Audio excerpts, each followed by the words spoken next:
संक्षिप्त महाभारत के आदि पर्व में इंद्रप्रस्थ में देवऋषि नारद का आगमन, सुंदर उपसुंद की कथा। जन्मेजय ने पूछा, भगवान, इंद्रप्रस्थ का राज्य पाने के बाद पांडवों ने क्या क्या किया? उनकी धर्मपत्नी द्रौपदी उनके साथ कैसा व्यवहार करती थी? वे एक पत्नी में आसक्त होने पर भी पारस्परिक वैमनस्य और विरोध से कैसे बचे रहे? मैं उनकी कथा विस्तार से सुनना चाहता हूँ, आप कृपा करके सुनाइए। वैशंपायन जी ने कहा, जन्मेजय, महातेजस्वी सत्यवादी धर्मराज युधिष्ठिर अपनी पत्नी द्रौपदी के साथ इंद्रप्रस्थ में सुखपूर्वक रहकर भाइयों की सहायता से संपूर्ण प्रजा का पालन करने लगे। सारे शत्रु उनके वश में हो गए। धर्म और सदाचार का पालन करने के कारण उनके आनंद में किसी प्रकार की कमी नहीं थी। एक दिन की बात है, सभी पांडव राज्यसभा में बहुमूल्य आसनों पर बैठे हुए राजकाज कर रहे थे। उसी समय स्वेच्छा से विचरते हुए देवऋषि नारद वहां आ पहुंचे। युधिष्ठिर ने अपने आसन से उठकर उनका स्वागत किया और उन्हें बैठने के लिए श्रेष्ठ आसन दिया। देवऋषि नारद की विधि पूर्वक अर्घ्य पाद्य आदि से पूजा की गई। युधिष्ठिर ने बड़ी नम्रता से उन्हें अपने राज्य की सब बातें निवेदन की। नारद जी ने उनके सम्मानार्थ पूजा स्वीकार करके उन्हें बैठने की आज्ञा दी। द्रौपदी की देवऋषि नारद के शुभ आगमन का समाचार भेज दिया गया। शीलवती द्रौपदी बड़ी पवित्रता और सावधानी के साथ देवऋषि नारद के पास आई और प्रणाम करके बड़ी मर्यादा के साथ हाथ जोड़कर खड़ी हो गई। देवऋषि नारद ने आशीर्वाद देकर द्रौपदी को रनिवास में जाने की आज्ञा दे दी। द्रौपदी के चले जाने पर देवऋषि नारद ने पांडवों को एकांत में बुलाकर कहा, वीर पांडवों, यशस्विनी द्रौपदी तुम पांचों भाइयों की एकमात्र धर्मपत्नी है। इसलिए तुम लोगों को कुछ ऐसा नियम बना लेना चाहिए जिससे आपस में किसी प्रकार का झगड़ा बखेड़ा ना हो। प्राचीन समय की बात है, असुर वंश में सुंद और उपसुंद नाम के दो भाई हो गए हैं। उनमें इतनी घनिष्ठता थी कि उन पर कोई हमला नहीं कर सकता था। वे एक साथ राज्य करते, एक साथ सोते जागते और एक साथ ही खाते पीते थे। परंतु वे दोनों तिलोत्तमा नाम की एक ही स्त्री पर रीझ गए और एक दूसरे के प्राणों के ग्राहक बन गए। इसलिए तुम लोग ऐसा नियम बनाओ जिससे आपस का मेल जोल और अनुराग कभी कम ना हो और ना कभी आपस में फूट ही पड़े। युधिष्ठिर के विस्तार से पूछने पर देवऋषि नारद ने सुंद और उपसुंद की कथा प्रारंभ की। उन्होंने कहा कि हिरण्यकश्यप के वंश में निकुंभ नाम का एक महाबली और प्रतापी दैत्य था। उसके दो पुत्र थे, सुंद और उपसुंद। दोनों बड़े शक्तिशाली, पराक्रमी, क्रूर और दैत्यों के सरदार थे। उनके उद्देश्य, कार्य, भाव, सुख और दुख एक ही प्रकार के थे। एक के बिना दूसरा ना तो कहीं जाता और ना कुछ खाता पीता ही था। अधिक तो क्या, वह एक प्राण दो देह थे। दोनों की वृद्धि भी एक सी होने लगी। उन्होंने त्रिलोकी को जीतने की इच्छा से विधि पूर्वक दीक्षा ग्रहण करके विंध्याचल पर तपस्या प्रारंभ की। वे भूखे और प्यासे रहकर जटावल्कल धारण किए हुए केवल हवा पीकर तपस्या करने लगे। उनके सिर पर मिट्टी का ढेर लग गया। केवल एक अंगूठे के बल पर खड़े होकर दोनों हाथ ऊपर उठाए वे सूर्य की ओर एकटक निहारते रहे। बहुत दिनों तक ऐसी तपस्या करने से विंध्य पर्वत भी प्रभावित हो गया। उनकी तपस्या का फल देने के लिए स्वयं ब्रह्मा जी प्रकट हुए और उनसे वर मांगने को कहा। सुंद उपसुंद ने ब्रह्मा जी को देखकर हाथ जोड़कर कहा, प्रभु, यदि आप हमारी तपस्या से प्रसन्न हैं और हमें वर देना चाहते हैं तो ऐसी कृपा कीजिए कि हम दोनों श्रेष्ठ मायावी अस्त्र शस्त्रों के जानकार, शिक्षा के अनुसार रूप बदलने वाले, बलवान एवं अमर हो जाएं। ब्रह्मा जी ने कहा, अमर होना तो देवताओं की विशेषता है। तुम्हारी तपस्या का यह उद्देश्य भी नहीं था। इसलिए अमर होने के सिवा और जो कुछ तुमने मांगा है वह प्राप्त होगा। दोनों भाइयों ने कहा, पिता में, तब आप हमें ऐसा वर दीजिए कि हम संसार के किसी भी प्राणी या पदार्थ के द्वारा न मरें। हमारी मृत्यु कभी हो तो एक दूसरे के हाथ से ही हो। ब्रह्मा जी ने यह वर दे दिया और फिर अपने लोक को चले गए और वे दोनों वर पाकर अपने घर लौट आए। सुंद और उपसुंद के बंधु बांधवों की प्रसन्नता की सीमा नहीं रही। दोनों भाई सज धज कर उत्सव मनाने लगे। खाओ पियो मौज उड़ाओ की आवाज से उनका नगर गूंज उठा। जब नगर में घर घर इस प्रकार उत्सव होने लगा, तब सुंद और उपसुंद ने बड़े बूढ़ों की सलाह से दिग्विजय के लिए यात्रा की। उन्हें इंद्रलोक, यक्ष, राक्षस, नाग, म्लेच्छ आदि सब पर विजय प्राप्त कर ली। सारी पृथ्वी अपने वश में करने की चेष्टा की। दोनों भाइयों की आज्ञा से असुर गण घूम घूम कर ब्रह्म ऋषि और राज ऋषियों का सत्यानाश करने लगे। वे ब्राह्मणों के अग्निहोत्र की अग्नि उठाकर पानी में फेंक देते। तपस्वियों के आश्रम उजड़ गए। उनमें टूटे फूटे कमंडल, स्त्रुवा और कलशों के ही दर्शन होते थे। जब ऋषि लोग दुर्गम स्थानों में जा जाकर छिपने लगे, तब वे दोनों असुर हाथी, सिंह और बाघ बनकर उनकी हत्या करने लगे। ब्राह्मण और क्षत्रियों का विध्वंस होने लगा। यज्ञ, सदाई और उत्सवों के बंद हो जाने से चारों ओर हाहाकार मच गया। बाजार के कारोबार बंद हो गए। संस्कारों का लोप होने और हड्डियों का ढेर लग जाने से पृथ्वी भयंकर हो गई। इस भयंकर हत्याकांड को देखकर जितेंद्रिय ऋषि, मुनि और महात्माओं को बड़ा कष्ट हुआ। सब मिलकर ब्रह्मलोक में गए। उस समय ब्रह्मा जी के पास महादेव, इंद्र, अग्नि, वायु, सूर्य, चंद्र आदि देवता, वैखानस, बालखिल्य आदि सभी विद्यमान थे। महर्षि और देवताओं ने बड़ी नम्रता के साथ ब्रह्मा जी के सामने यह निवेदन किया कि सुंद एवं उपसुंद ने प्रजा को किस प्रकार चौपट किया है और कितने निष्ठुर कार्य किए हैं। ब्रह्मा जी ने क्षण भर सोचकर विश्वकर्मा को बुलाया और कहा कि तुम एक ऐसी अनुपम सुंदरी स्त्री बनाओ जो सभी को लुभा ले। विश्वकर्मा जी ने बहुत सोच विचार करके एक त्रिलोक सुंदरी अप्सरा का निर्माण किया। संसार के श्रेष्ठ रत्नों का तिल तिल भर अंश लेकर उनका एक एक अंग बनाया गया था। इसलिए ब्रह्मा जी ने उस सुंदरी का नाम तिलोत्तमा रखा। तिलोत्तमा ने ब्रह्मा जी के सामने हाथ जोड़कर पूछा, भगवान मुझे क्या आज्ञा है। ब्रह्मा जी ने कहा, तिलोत्तमे तुम सुंद और उपसुंद के पास जाओ और अपने मनोहर रूप से उन्हें लुभा लो। तुम्हारी सुंदरता और कौशल से उनमें फूट पड़ जाए, ऐसा उपाय करो। तिलोत्तमा ने ब्रह्मा जी की आज्ञा स्वीकार करके प्रणाम किया और सब देवताओं की प्रदक्षिणा की और उनके रूप की शोभा देखकर देवताओं और ऋषियों ने समझ लिया कि अब काम बनने में अधिक विलंब नहीं है। इधर दोनों दैत्य पृथ्वी पर विजय प्राप्त करके निश्चिंत भाव से निष्कंटक राज्य करने लगे। उनका सामना करने वाला तो कोई था नहीं, इसलिए वे आलसी और विलासी हो गए। एक दिन दोनों भाई विंध्याचल की उपत्यकाओं में रंग बिरंगे पुष्पों से लदे हुए सुगंधी में लता वृक्षों की झुरमुट में अमोद प्रमोद कर रहे थे। उसी समय तिलोत्तमा नाज नखरे के साथ कनेर के पुष्पों को चुनती हुई उनके सामने आ निकली। वे दोनों शराब पीकर नशे में बेहोश हो रहे थे। उनकी आंखें चढ़ी हुई थी। तिलोत्तमा पर दृष्टि पड़ते ही वे जो है उसके ऊपर मोहित हो गए और अपने स्थान से उठकर तिलोत्तमा के पास आ गए। वे इतने मोहित हो गए थे कि उन्होंने बिना कुछ सोचे विचारे तिलोत्तमा का हाथ पकड़ लिया। सुंद ने दायां हाथ पकड़ा और उपसुंद ने बायां हाथ। वे दोनों शारीरिक बल, धन, नशे और उन्माद में एक दूसरे से कम नहीं थे, इसलिए मोहित होकर आपस में ही तनातनी करने लगे।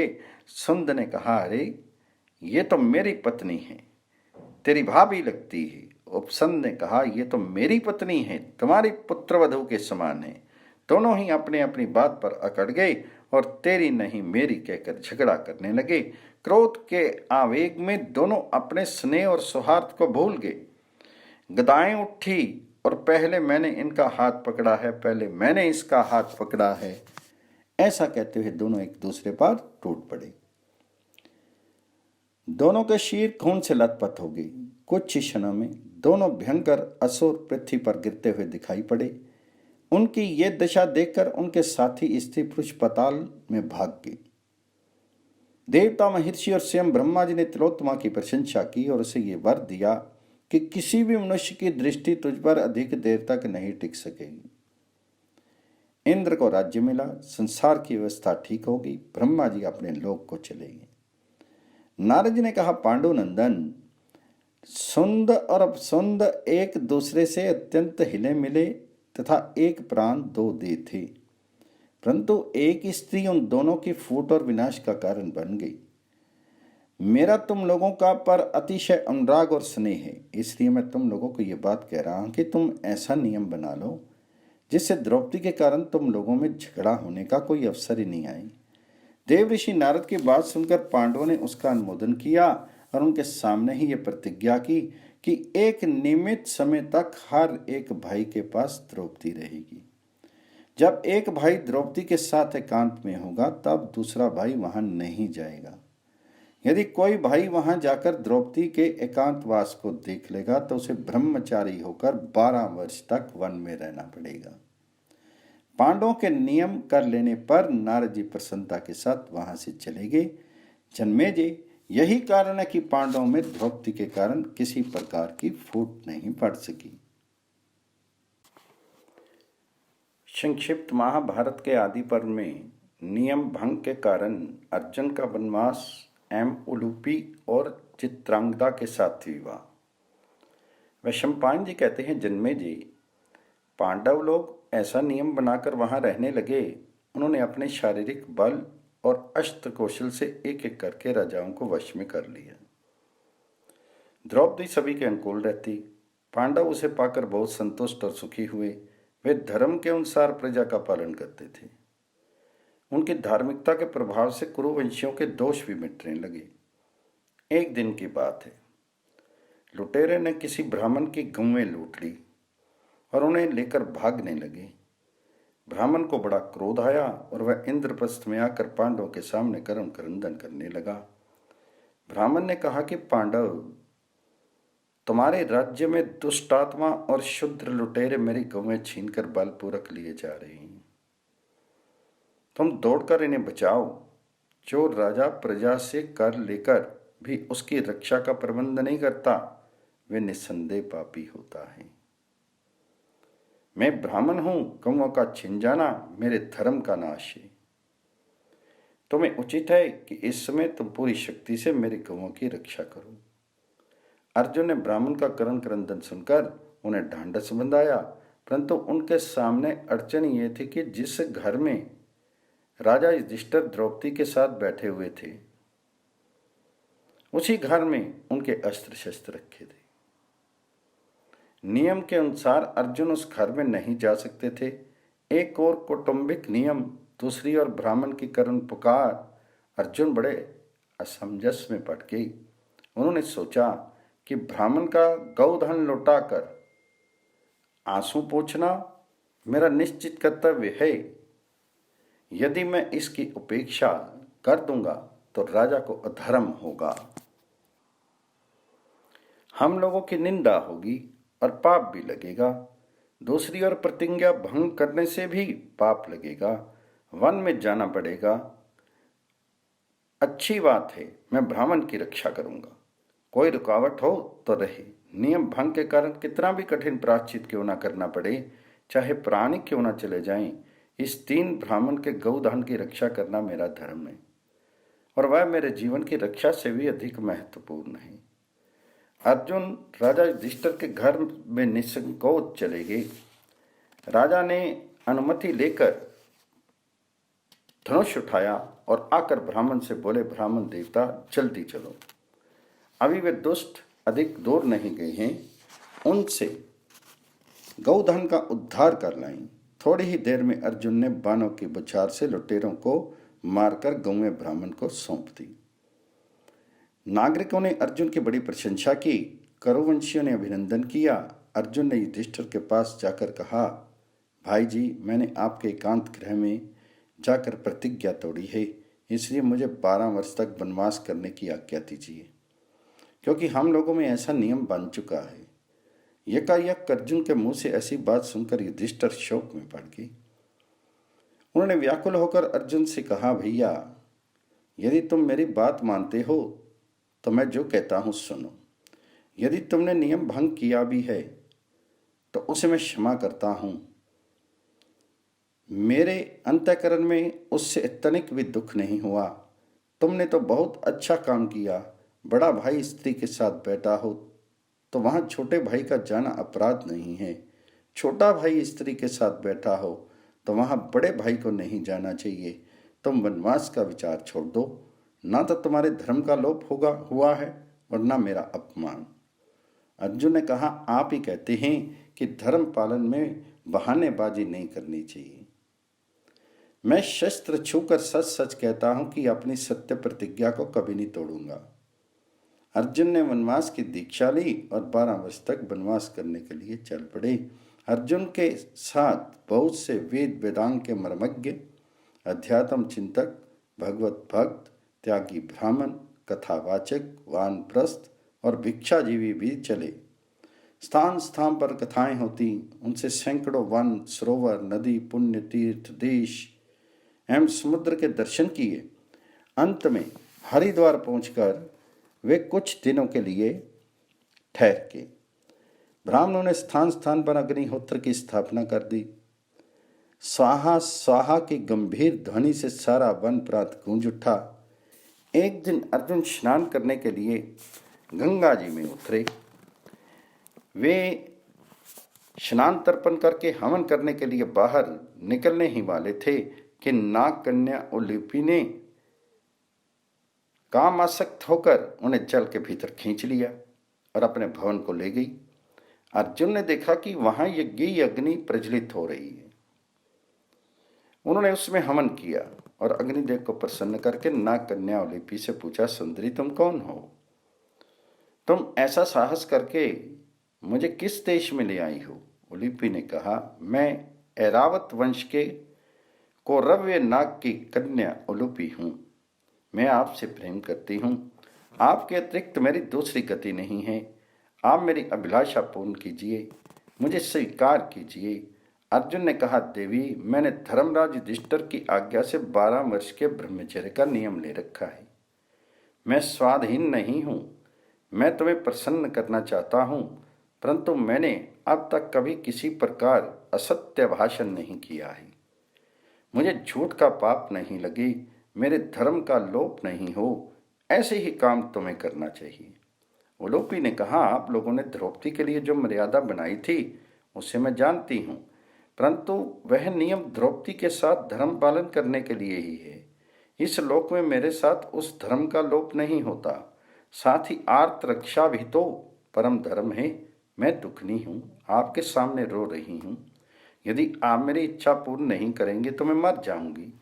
मेरी प्राण रक्षा करने में आपका धर्म लोप नहीं होगा, आर्त रक्षा का पुण्य ही होगा। आप मुझे प्राण दान देकर धर्म उपार्जन कीजिए। अर्जुन ने उलूपी की प्राण रक्षा को धर्म समझकर उसकी इच्छा पूर्ण की और रात भर वहीं रहे। वे दूसरे दिन वे वहां से निकलकर हरिद्वार में आ गए। चलते समय नाग कन्या उलूपी ने अर्जुन को वर दिया कि किसी भी जलचर प्राणी से आपको भय नहीं होगा, सब जलचर आपके अधीन होंगी। अर्जुन ने वहां की सब घटना ब्राह्मणों से कही। तदंतर वे हिमालय की तराई में चले गए। अगस्त वट, विशिष्ट पर्वत, भृगुतुंग आदि पुण्य तीर्थों में स्नान करते, ऋषियों के दर्शन करते विचरण करने लगे। उन्होंने बहुत सी गौएं दान की तथा अंग बंग और कलिंग आदि देशों के तीर्थों के दर्शन किए। जो कुछ ब्राह्मण अर्जुन के साथ रह गए थे वे भी कलिंग देश की सीमा से उनकी अनुमति लेकर लौट पड़े। अर्जुन महेंद्र पर्वत पर होकर समुद्र के किनारे चलते चलते मणिपुर पहुंचे। वहां के राजा चित्रवाहन बड़े धर्मात्मा थे। उनकी सर्वांग सुंदरी कन्या का नाम चित्रांगदा था। एक दिन अर्जुन की दृष्टि उस पर पड़ गई। उन्होंने समझ लिया कि ये यहाँ की राजकुमारी है और राजा चित्रवाहन के पास जाकर कहा, राजन, मैं कुलीन क्षत्रिय हूँ, आप मुझसे अपनी कन्या का विवाह कर दीजिए। चित्रवाहन के पूछने पर अर्जुन ने बतलाया कि मैं पांडु पुत्र अर्जुन हूँ। चित्रवाहन ने कहा कि वीरवार, मेरे पूर्वजों में प्रभंजन नाम के एक राजा हो गए हैं। उन्होंने संतान न होने पर उग्र तपस्या करके देवादिदेव महादेव को प्रसन्न किया। उन्होंने वर दिया कि मैं तुम्हारे वंश में सबके एक एक संतान होती जाएगी। वीर, तब से हमारे वंश में वैसा ही होता आया है। मेरे ये एक ही कन्या है, इसे मैं पुत्र ही समझता हूँ। इसका मैं पुत्री का धर्म के अनुसार विवाह करूँगा, जिससे इसका पुत्र मेरा दत्तक पुत्र हो जाए और मेरा वंश प्रवर्तक बने। अर्जुन ने राजा की शर्त मान ली। विधि पूर्वक विवाह हुआ। पुत्र होने पर अर्जुन राजा से अनुमति लेकर फिर तीर्थ यात्रा के लिए चल पड़े। वीरवार अर्जुन वहां से चलकर समुद्र के किनारे किनारे अगस्त तीर्थ, सुभद्र तीर्थ, पोलोम तीर्थ, कारंधम तीर्थ और भारद्वाज तीर्थ में गए। उन तीर्थों के पास के ऋषि मुनि उनमें स्नान नहीं करते थे। अर्जुन के पूछने पर मालूम हुआ कि उसमें बड़े बड़े ग्राह रहते हैं जो ऋषियों को निगल जाते हैं। तपस्वियों के रोकने पर भी अर्जुन ने सुभद्र तीर्थ में जाकर स्नान किया। जब वहां मगर ने अर्जुन का पैर पकड़ा तब वे उसे उठाकर ऊपर ले आए, परंतु उस समय बड़ी विचित्र घटना घटी कि मगर तत्क्षण एक सुंदरी अप्सरा के रूप में परिणत हो गया। अर्जुन के पूछने पर अप्सरा ने बतलाया कि मैं कुबेर की प्रेसी वर्गा नाम की अप्सरा हूं। एक बार मैं अपनी 4 सखियों के साथ कुबेर जी के पास जा रही थी। रास्ते में एक तपस्वी के तप में हम लोगों ने विघ्न डालना चाहा। तपस्वी के चित्त में काम का तो उदय नहीं हुआ, परंतु उन्होंने क्रोधवश शाप दे दिया कि तुम पांचों मगर होकर 100 वर्ष तक पानी में रहो। देवऋषि नारद से यह जानकर कि पांडव अर्जुन यहाँ आकर थोड़े ही दिनों में हम लोगों का उद्धार कर देंगे, हम लोग इन तीर्थों में मगर होकर रह रही हैं। आपने मेरा जो उद्धार कर दिया है, अब मेरी 4 सखियों का भी उद्धार कर दीजिए। उलिपि के वरदान के कारण अर्जुन को जलचरों से कोई भय तो था ही नहीं। उन्होंने सब अप्सराओं का उद्धार भी कर दिया और उनके प्रयत्न से वहां के सब तीर्थ बाधाहीन भी हो गए। वहां से लौटकर अर्जुन फिर एक बार मणिपुर के चित्रांगना के गर्भ से जो पुत्र हुआ उसका नाम बभ्रुवाहन रखा। अर्जुन ने राजा चित्रवाहन से कहा कि आप इस लड़के को ले लीजिए जिससे इसकी शर्त पूरी हो जाए। उन्होंने चित्रांगना को भी बभ्रुवाहन के पालन पोषण के लिए वहां रहने की आवश्यकता बतलाई और उसे राजसु यज्ञ में अपने पिता के साथ इंद्रप्रस्थ आने के लिए कहकर फिर तीर्थ यात्रा के लिए गोकर्ण क्षेत्र चले गए। दक्षिण समुद्र के उत्तरवर्ती तीर्थ की यात्रा करके अर्जुन पश्चिम समुद्र के तटवर्ती तीर्थों की यात्रा करने लगे। जब वे प्रभात क्षेत्र में पहुंचे तब भगवान श्री कृष्ण को वहां उनके आने का समाचार मिला और उन्होंने उसी समय अपने परम प्रिय अर्जुन से मिलने के लिए प्रभात क्षेत्र की यात्रा की। नर और नारायण के मिलन से आनंद की बाढ़ आ गई। दोनों परस्पर गले मिले, कुशल मंगल, तीर्थ यात्रा और उसके कारण के संबंध में विस्तार से बातचीत हुई। कुछ समय के बाद दोनों मित्र रैवतक पर्वत पर जाकर रहने लगे। वहां श्री कृष्ण के सेवकों ने पहले से ही सब प्रकार की सजावट एवं खाने पीने, सोने, घूमने की सुविधा कर रखी थी। वहां भगवान श्री कृष्ण की ओर से अर्जुन का राजोचित सम्मान और तरह तरह से मनोरंजन किया गया। रात को सोने के समय अर्जुन अपनी यात्रा की बात सुनाते रहे। वहां से रथ पर सवार होकर दोनों मित्र द्वारका गए। अर्जुन के सम्मान के लिए द्वारकापुरी के उपवन, महल, सड़कें सब सजा दिए गए थे। यदुवंशियों ने बड़े उत्साह के साथ अर्जुन का स्वागत सत्कार किया और अपनी स्थिति, पद और योग्यता के अनुसार उनका अभिनंदन किया। द्वारकापुरी में वे भगवान श्री कृष्ण के निज मंदिर में ही ठहरे और दोनों अनेक रात्रियों में एक साथ ही सोए। संक्षिप्त महाभारत के आदि पर्व में सुभद्राहरण और अभिमन्यु एवं प्रतिविंध्य आदि कुमारों का जन्म। वैशंपायन जी कहते हैं, राजन, एक बार वृष्णि, भोज और अंधक वंशों के यादवों ने रैवतक पर्वत पर बहुत बड़ा उत्सव मनाया। इस अवसर पर ब्राह्मणों को हजारों रत्न और अपार संपत्ति का दान किया गया। यदुवंशी बालक साई धज कर टहल रहे थे। अक्रूर, सारन, गद, बभ्रु, विदुरथ, निषठ, चारुदिष्ट, पृथु, विपृथु, सत्यक, सातकी, हार्दिक्य, उद्धव, बलराम तथा अन्य प्रधान यदुवंशी अपनी अपनी पत्नियों के साथ उत्सव की शोभा बढ़ा रहे थे। गंधर्व और बंदीजन उनका विरत बखान रहे थे। गाजे बाजे नाच तमाशे की भीड़ सब और लगी हुई थी। इस उत्सव में भगवान श्री कृष्ण और अर्जुन भी बड़े प्रेम से साथ साथ घूम रहे थे। वहीं श्री कृष्ण की बहन सुभद्रा भी थी। उसकी रूप राशि से मोहित होकर अर्जुन एकटक उसकी ओर देखने लगे। भगवान श्री कृष्ण ने अर्जुन के अभिप्राय को जानकर कहा कि क्षत्रियों के यहाँ संबर की चाल है, परंतु यह निश्चय नहीं कि सुभद्रा तुम्हें स्वयंवर में वरेगी या नहीं, क्योंकि सबकी रुचि अलग अलग होती है। क्षत्रियों में बलपूर्वक हरकर विवाह करने की भी नीति है। तुम्हारे लिए यही मार्ग प्रशस्त है। भगवान श्री कृष्ण और अर्जुन ने यह सलाह करके अनुमति के लिए युधिष्ठिर के पास दूत भेजा। युधिष्ठिर ने हर्ष के साथ इस प्रस्ताव का अनुमोदन किया। दूत के लौट आने पर श्री कृष्ण ने अर्जुन को वैसी सलाह दे दी। एक दिन सुभद्रा ने रैवतक पर्वत पर देव पूजा करके पर्वत की प्रदक्षिणा की। ब्राह्मणों ने मंगल वाचन किया। जब सुभद्रा की सवारी द्वारका के लिए रवाना हुई, तब अवसर पाकर अर्जुन ने बलपूर्वक उसे उठाकर रथ में बिठा लिया और उस स्वर्णमय रथ से अपने नगर की ओर चल दिए।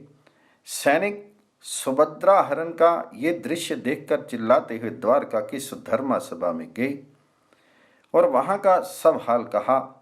सभापाल ने युद्ध का स्वर्ण जटित डंका बजाने का आदेश दिया। वे आवाज सुनकर भोज, अंधक और वृष्णि वंशों के यादव अपने जरूरी काम काज छोड़कर वहां इकट्ठे होने लगे। सभा भर गई। सैनिकों के मुख से सुभद्रा हरण का वृतांत सुनकर यादवों की आंखें चढ़ गई। उन्होंने अपने इस अपमान का बदला लेना ही निश्चित किया। कोई रथ जोतने लगा, कोई कवच बांधने लगा, कोई ताव के मारे खुद घोड़ा जोतने लगा। युद्ध की सामग्री इकट्ठी होने लगी। बलराम जी ने कहा, यदुवंशियों, श्री कृष्ण की बात सुने बिना तुम लोग ऐसी नासमझी क्यों कर रहे हो? इस झूठ मूठ के गरजने का अभिप्राय क्या है? इसके बाद उन्होंने श्री कृष्ण से कहा, जनार्दन, तुम्हारी इस चुप्पी का क्या अभिप्राय है? तुम्हारा मित्र समझकर अर्जुन का इतना सत्कार किया गया और उसने जिस पत्तल में खाया उसी में छेद किया। वह उत्तम वंश का होनहार युवक है। उसके साथ संबंध करने में भी कोई आपत्ति नहीं है। फिर भी उसने ये साहस करके हमें अपमानित और अनादृत किया है। उसका ये कार्य हमारे माथे पर पैर रखने के बराबर है। मैं ये नहीं सह सकता। मेरा अकेला ही समस्त कुरुवंशियों के लिए काफी हूं। मैं अर्जुन की ढिठाई क्षमा नहीं कर सकता। बलराम जी की वीरोचित बात का सब यदुवंशियों ने अनुमोदन किया। सबके अंत में भगवान श्री कृष्ण ने कहा, अर्जुन ने हमारे वंश का अपमान नहीं, सम्मान किया है। उन्होंने हमारे वंश की महत्ता समझकर ही हमारी बहन का हरण किया है, क्योंकि उन्हें संबर के द्वारा उनके मिलने में संदेह था। उनका काम क्षत्रिय धर्म के अनुरूप हुआ है और हमारे योग्य है। सुभद्रा और अर्जुन की जोड़ी बहुत ही सुंदर होगी। महात्मा भरत के वंशधर और कुंती भोज के दोहत्र को कन्या देकर नाता जोड़ना भला किसे ना पसंद हो सकता है। अर्जुन को जीतना भी भगवान शंकर के अतिरिक्त और किसी के लिए दुष्कर है। इस समय उस फुर्तीले जवान योद्धा के पास मेरे रथ और घोड़े हैं। मैं समझता हूं कि इस समय लड़ाई का उद्योग ना करके अर्जुन के पास जाकर मित्र भाव से कन्या सौंप देना ही उत्तम है। कहीं अर्जुन ने अकेले ही तुम लोगों को जीत लिया और कन्या को हस्तिनापुर ले गया तो यदुवंश की बड़ी बदनामी होगी। यदि उससे मित्रता कर ली जाए तो हमारा यश बढ़ेगा। सब लोगों ने श्री कृष्ण की बात मान ली। सम्मान के साथ अर्जुन लौटा लाए गए। द्वारका में सुभद्रा के साथ उनका विधि पूर्वक विवाह संस्कार संपन्न हुआ। विवाह के बाद वे 1 वर्ष तक द्वारका में रहे और शेष समय पुष्कर क्षेत्र में व्यतीत किया। 12 वर्ष पूरे होने पर वह सुभद्रा के साथ इंद्रप्रस्थ लौट आए। अर्जुन ने नम्रता के साथ अपने बड़े भाई युधिष्ठिर के चरणों में नमस्कार करके ब्राह्मणों की पूजा की। द्रौपदी ने उन्हें प्रेम भरा उलाना दिया और उन्होंने उसे प्रसन्न किया। सुभद्रा लाल रंग की रेशमी साड़ी पहनकर ग्वालन के वेश में रनिमास में गई। कुंती के चरण छुए। सर्वांग सुंदरी पुत्रवधि को देखकर कुंती ने आशीर्वाद दिया। सुभद्रा ने द्रौपदी के पैर छूकर कहा कि बहन, मैं तुम्हारी दासी हूं। द्रौपदी ने प्रसन्नता से भरकर गले लगा लिया। अर्जुन के आ जाने से महल और नगर में प्रसन्नता की लहर दौड़ गई। जब द्वारका में यह समाचार पहुंचा कि अर्जुन इंद्रप्रस्थ पहुंच गए हैं, तब भगवान श्री कृष्ण बलराम, बहुत से श्रेष्ठ यदुवंशी, उनके पुत्र पौत्र और बहुत सी सेना भी इंद्रप्रस्थ के लिए रवाना हुई। उनके शुभ आगमन का समाचार सुनकर युधिष्ठिर ने नकुल और सहदेव को आगवानी करने के लिए भेजा। सारा इंद्रप्रस्थ झंडियों और फूल पत्तों से सजा दिया गया। सड़कों पर छिड़काव कर दिया गया। चंदन और अगर की सुगंध चारों ओर फैल गई। श्री कृष्ण और बलराम ने राजभवन में पहुंचकर सबके साथ प्रणाम, आशीर्वाद आदि उचित व्यवहार किया। सबकी यथा योग्य आप भगत की गई। भगवान श्री कृष्ण ने सुभद्रा के विवाह के उपलक्ष्य में बहुत सा दहेज दिया। किंकनी जाल मंडित 4 घोड़ों से युक्त चतुर सारथी सहित स्वर्ण जड़ित 1 सहस्त्र रथ, मथुरा देश की दुधार एवं पुत्र 10,000 गौएं, 1,000 स्वर्ण भूषित सफेद रंग की घोड़ियां, सदी हुई तेज चालाकी 1,000 बढ़िया खचरियां, सब प्रकार से योग्य सहस्त्र दासियां, 1,00,000 घोड़े और कीमती कपड़े तथा कंबल भी दिए तथा 10 भार सोना और 1,000 मद हाथी दिए गए। युधिष्ठिर की संपत्ति बढ़ गई। सब लोग राजभवन में रहकर अमोद प्रमोद करने लगे। पांडवों के आनंद का ठिकाना नहीं रहा। यदुवंशी तो कुछ दिनों तक वहां रहकर द्वारकापुरी चले गए, परंतु भगवान श्री कृष्ण कुछ समय के लिए अर्जुन के पास इंद्रप्रस्थ में ही रह गए। समय आने पर सुभद्रा के गर्भ से एक पुत्र उत्पन्न हुआ। उसका नाम अभिमन्यु रखा गया।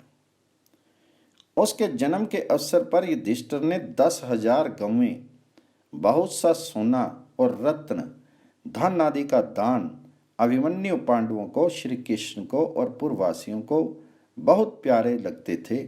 श्री कृष्ण ने उनके सब संस्कार संपन्न किए। वेद अध्ययन के बाद उन्होंने अर्जुन से ही धनुर्वेद की शिक्षा प्राप्त की। अभिमन्यु का अस्त्र कौशल देखकर अर्जुन को बड़ी प्रसन्नता होती। वे बहुत से गुणों में तो भगवान श्री कृष्ण के तुल्य थे। द्रौपदी के गर्भ से भी 5 पांडवों के एक एक वर्ष के अंतर पर 5 पुत्र हुए। ब्राह्मणों ने युधिष्ठिर से कहा, महाराज, आपका पुत्र शत्रुओं का प्रहार सहन करने में विंध्याचल के समान होगा, इसलिए उसका नाम प्रतिविंध्य होगा। भीमसेन ने 1 सहस्त्र सोमया करके पुत्र उत्पन्न किया है, इसलिए उसके पुत्र का नाम सुत सोम होगा। अर्जुन ने बहुत से प्रसिद्ध कर्म के अनंतर लौटकर पुत्र उत्पन्न किया है, इसलिए इस बालक का नाम श्रुतकर्मा होगा। कुरुवंश में पहले शतानिक नाम के एक बड़े प्रतापी राजा हो गए हैं। नकुल अपने पुत्र का नाम उन्हीं के नाम पर रखना चाहते हैं, इसलिए इस पुत्र का नाम शतानिक होगा। सहदेव का पुत्र कृतिका नक्षत्र में उत्पन्न हुआ है, इसलिए उसका नाम श्रुतसेन होगा। धौम्य ने इन बालकों के संस्कार विधि पूर्वक कराए। बालकों ने वेद पाठ समाप्त करके अर्जुन से दिव्य और मानुष युद्ध की अस्त्र शिक्षा प्राप्त की। इन सब बातों से पांडवों को बड़ी प्रसन्नता हुई। संक्षिप्त महाभारत के आदि पर्व में खांडवदा की कथा। वैशंपायन जी कहते हैं, जन्मे जी, जैसे जीव शुभ लक्षणों और पितृ कर्मों से युक्त मानव शरीर पाकर सुख से रहता है और अपनी उन्नति करता है, वैसे ही प्रजा धर्मराज युधिष्ठिर को राजा के रूप में पाकर सुख और शांति के साथ उन्नति करने लगी। उनके राजत्व काल में सामंत राजाओं की राज्य लक्ष्मी अविचल होगी। प्रजा की बुद्धि अंतर्मुख होगी। धर्म का बोलबाला हो गया। जैसे पूर्णिमा के निर्मल चंद्रमा को देखकर लोगों के नेत्र और मन शीतल हो जाते हैं, वैसे ही संपूर्ण प्रजा राजा युधिष्ठिर के दर्शन से आनंदित हो जाती। प्रजा युधिष्ठिर को केवल राजा मानकर ही आनंदित नहीं होती थी, बल्कि वे कार्य भी ऐसे ही करते थे जो प्रजा को अभीष्ट होते थे। धर्मराज कभी अनुचित, असत्य अथवा अप्रिय वाणी नहीं बोलते थे। वे जैसे अपनी भलाई चाहते, वैसे ही प्रजा की भी। इस प्रकार सब पांडव अपने तेज से समस्त राजाओं को संतप्त करते हुए आनंद से रहती थी। एक दिन अर्जुन की प्रेरणा से भगवान श्री कृष्ण धर्मराज युधिष्ठिर की आज्ञा लेकर जमुना के पावन पुलिन पर जल विहार करने के लिए गए। वहां उन लोगों की सुख सुविधा के लिए विहार भूमि सज्जित कर दी गई थी। उस समृद्धि संपन्न वन्य प्रदेश और उनके विश्राम भवन में वीणा, मृदंग और बांसुरी आदि बाजों की सुंदर ध्वनि हो रही थी। भगवान श्री कृष्ण और अर्जुन ने वहां बड़ी प्रसन्नता के साथ आनंद उत्सव मनाया। दोनों मित्र पास ही पास बहुमूल्य आसनों पर बैठे हुए थे। उसी समय एक लंबे डील डोल के ब्राह्मण वहां उपस्थित हुए। उनका शीर क्या था, मानो तपाया हुआ सोना ही था। सिर पर पिंगल वर्ण की जटाएं, मुंह पर दाढ़ी मूछ और शीर पर वल्कल वस्त्र थे। इस तेजस्वी ब्राह्मण को देखकर श्री कृष्ण और अर्जुन उठ खड़े हुए। ब्राह्मण ने कहा कि आप दोनों संसार के श्रेष्ठ वीर और महापुरुष हैं। मैं एक बहुभोजी ब्राह्मण हूं। इस समय मैं खांडव वन के पास बैठे हुए आप लोगों के सामने भोजन की भिक्षा मांगने आया हूं। भगवान श्री कृष्ण और अर्जुन ने कहा कि आपकी तृप्ति किस प्रकार के अन्न से होगी, आज्ञा कीजिए, हम लोग उसी के लिए प्रयत्न करें। तो ब्राह्मण ने कहा, मैं अग्नि हूं, मुझे साधारण अन्न की आवश्यकता नहीं है। आप मुझे वही अन्न दीजिए जो मेरे योग्य है। मैं खांडव वन को जला डालना चाहता हूं, परंतु इस वन में तक्षक नाग अपने परिवार और मित्रों के साथ रहता है। इसलिए इंद्र सर्वदा इस वन की रक्षा में तत्पर रहता है। जब जब मैं इस वन को जलाने की चेष्टा करता हूं, तब तक वह मुझ पर जल की धाराएं उड़ेल देता है और मेरी लालसा पूर्ण नहीं हो पाती। आप दोनों अस्त्र विद्या के पारदर्शी हैं, इसलिए आप लोगों की सहायता से मैं इसे जला सकता हूं। मैं आप लोगों से इसी भोजन की याचना करता हूं। जन्मेजय ने पूछा, भगवान, अग्निदेव अनेकों प्राणियों से भरे एवं इंद्र के द्वारा सुरक्षित खांडव वन को क्यों जलाना चाहते थे? तो वैशंपायन जी ने कहा, जन्मेजय, प्राचीन समय की बात है। एक बड़ा ही शक्तिशाली और पराक्रमी श्वेतकी नाम का प्रसिद्ध राजा था। उन दिनों वैसा यज्ञ प्रेमी, दाता और बुद्धिमान कोई राजा नहीं था। उसने बड़े बड़े यज्ञ किए। उसके यज्ञ कराते कराते ऋत्विक आदि थक जाते, ऊब जाते और कभी कभी तो अस्वीकार करके चले जाते, परंतु राजा का यज्ञ तो चलता ही रहता। वह अनुनय विनय करके और दान दक्षिणा दे देकर ब्राह्मणों को प्रसन्न रखता। अंत में जब सभी ब्राह्मण यज्ञ कराते कराते हार गए, तब राजा ने तपस्या के द्वारा भगवान शंकर को प्रसन्न किया और उनकी आज्ञा से दुर्वासा ऋषि के द्वारा महान यज्ञ कराया। पहले 12 वर्ष और फिर 100 वर्ष के महायज्ञ में दक्षिणा दे देकर राजा ने ब्राह्मणों को छका दिया। दुर्वासा प्रसन्न हो गई। राजा श्वेतकी अपने सदस्यों और ऋत्विज्ञों के साथ स्वर्ग से धारे। उस यज्ञ में 12 वर्ष तक अग्निदेव ने घी की अखंड धाराएं पी थी। इससे उसकी पाचन शक्ति क्षीण हो गई, रंग फीका पड़ गया और प्रकाश मंद हो गया। जब अजीर्ण के कारण उनका अंग अंग ढीला पड़ गया, तब उन्होंने ब्रह्मा जी के पास जाकर प्रार्थना की कि आप कोई ऐसा उपाय बताइए जिससे मैं पहले की तरह भला चंगा और स्वस्थ हो जाऊं। तब ब्रह्मा जी ने कहा, अग्निदेव, यदि तुम खांडव वन को जला दो तो तुम्हारी अरुचि और अजीर्ण दूर हो जाएगी और तुम्हारी गलानी भी मिट जाएगी। वहां से आकर अग्निदेव ने 7 बार खांडव वन को जलाने की चेष्टा की, परंतु इंद्र के संरक्षण के कारण वे अपने प्रयत्न में सफल नहीं हो सके। जब अग्नि निराश होकर दोबारा ब्रह्मा जी के पास गई, तब उन्होंने भगवान श्री कृष्ण और अर्जुन की सहायता से खांडव वन जलाने का उपाय बतलाया और अग्निदेव ने जमुना तट पर आकर उनसे पूर्वोक्त बातें कही। ब्राह्मण वेशधारी अग्निदेव की प्रार्थना सुनकर अर्जुन ने कहा, अग्निदेव, मेरे पास दिव्य अस्त्रों की कमी नहीं है। उनके द्वारा मैं युद्ध में इंद्र को भी झुका सकता हूँ, परंतु मेरे बाहुबल को संभाल सकने वाला धनुष मेरे पास नहीं है, और ना उन अस्त्रों के उपयुक्त बहुत से बाण नहीं हैं। रथ भी तो ऐसा नहीं है जो यथेष्ट बाणों का बोझ ढो सके। श्री कृष्ण के पास भी इस समय कोई ऐसा शस्त्र नहीं है जिससे वे युद्ध में नागों और पिशाचों को मार सके। खांडव वन जलाते समय इंद्र को रोकने के लिए युद्ध सामग्री की आवश्यकता है। बल और कौशल हमारे पास है, सामग्री आप दीजिए। अर्जुन की सम्योचित वाणी सुनकर अग्निदेव ने जल अधिपति लोकपाल वरुण का स्मरण किया। तुरंत वरुण प्रकट हो गए। अग्नि ने कहा, आपको राजा सोम ने अक्षय तरकश, गांडीव धनुष और वानर चिन्ह युक्त ध्वजा से मंडित दिव्य रथ दिया है।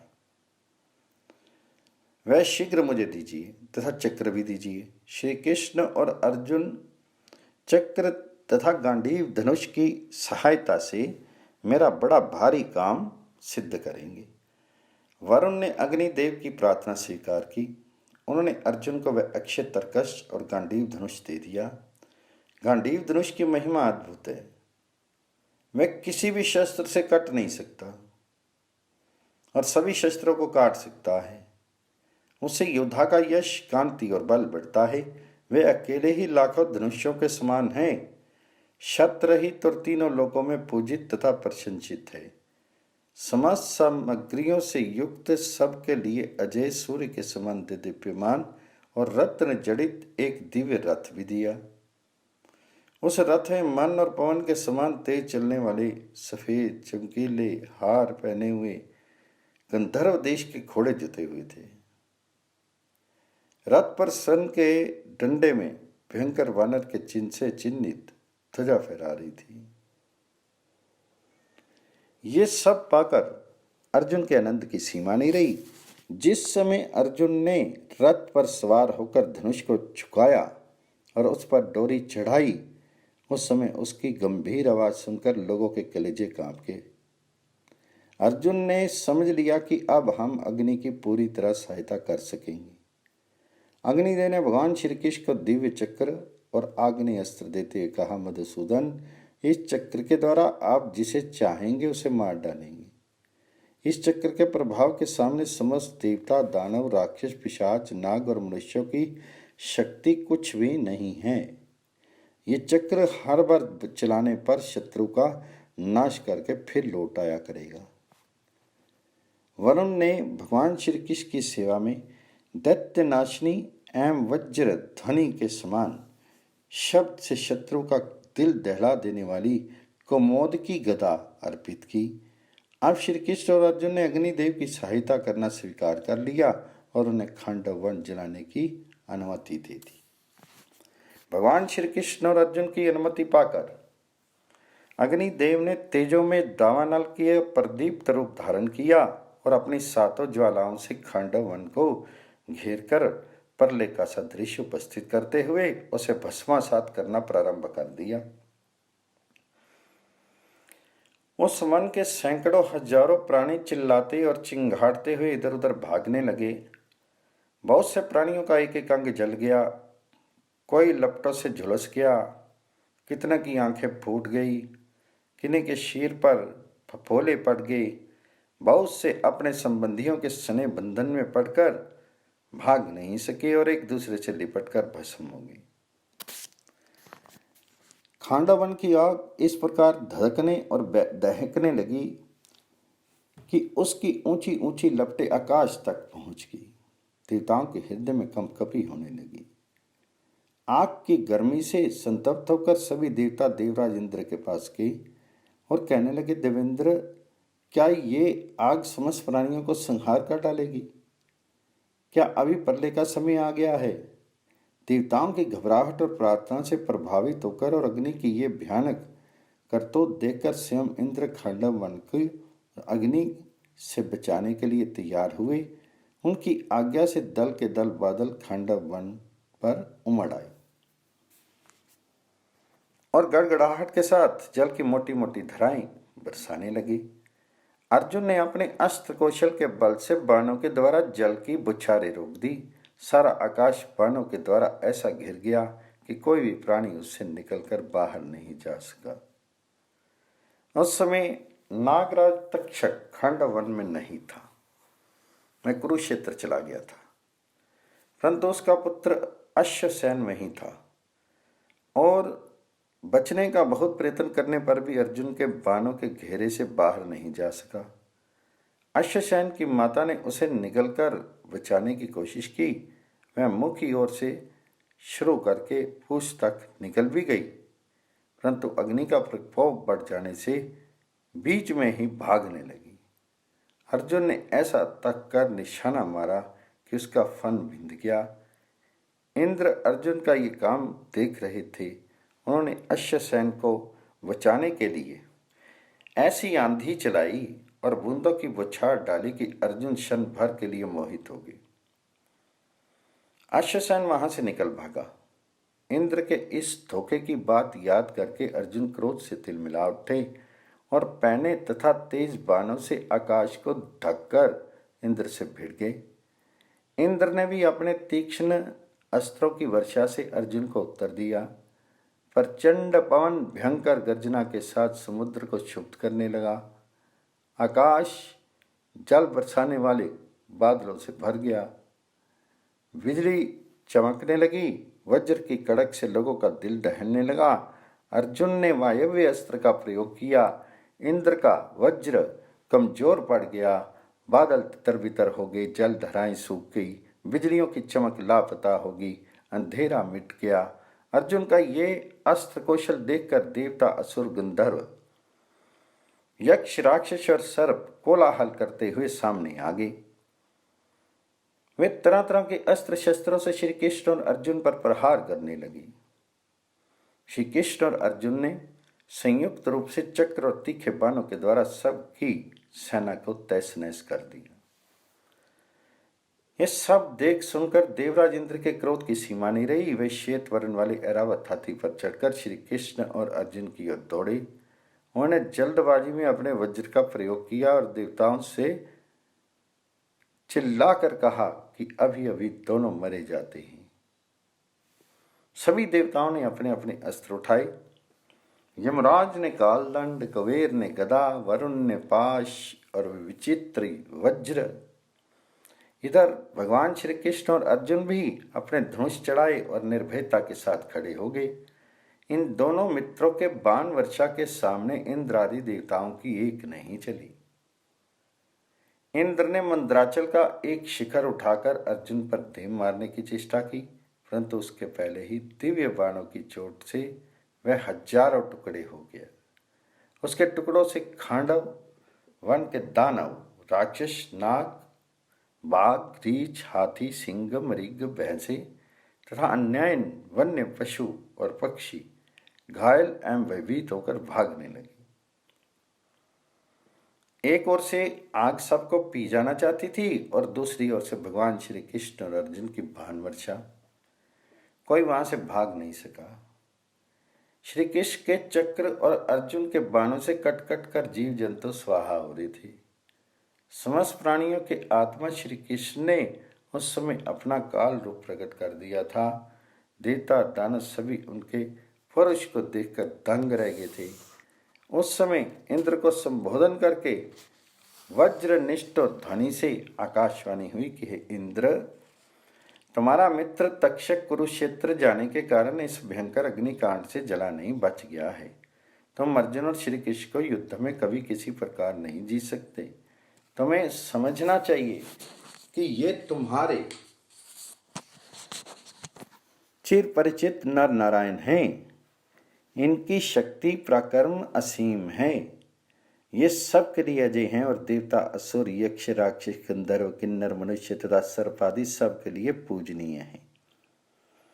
तुम देवताओं को लेकर यहाँ से चले जाओ, इसी में तुम्हारी शोभा है। इस अवसर पर खांडव वन का दाद देव ने ही रच रखा था। आकाशवाणी सुनकर देवराज इंद्र क्रोध और ईर्ष्या छोड़कर स्वर्ग में लौट गए। देवताओं ने भी अपनी सेना के साथ उनका अनुगमन किया। देवताओं को समर भूमि से हटते देखकर भगवान श्री कृष्ण और अर्जुन ने हर्ष ध्वनि की। खांडवन अनाथ के घर की तरह धक धक जलने लगा। भगवान श्री कृष्ण ने देखा कि मैं दानव यकायक तक्षक के निवास स्थान से निकलकर भागा जा रहा है और अग्नि मूर्तिमान होकर जलाने के लिए उसका पीछा कर रहा है। उन्होंने मैं दानव को मार डालने के लिए चक्र उठाया। आगे चक्र और पीछे धधकती आग को देखकर पहले तो मैं दानव किंकृत्य विमूढ़ हो गया। पीछे उसने कुछ सोचकर पुकारा, वीर अर्जुन, मैं तुम्हारी शरण में हूं, केवल तुम ही मेरी रक्षा कर सकते हो। अर्जुन ने कहा, डरो मत। अर्जुन को अभेदान करते देखकर भगवान श्री कृष्ण ने चक्र रोक लिया और अग्नि ने भी उसे भस्म नहीं किया।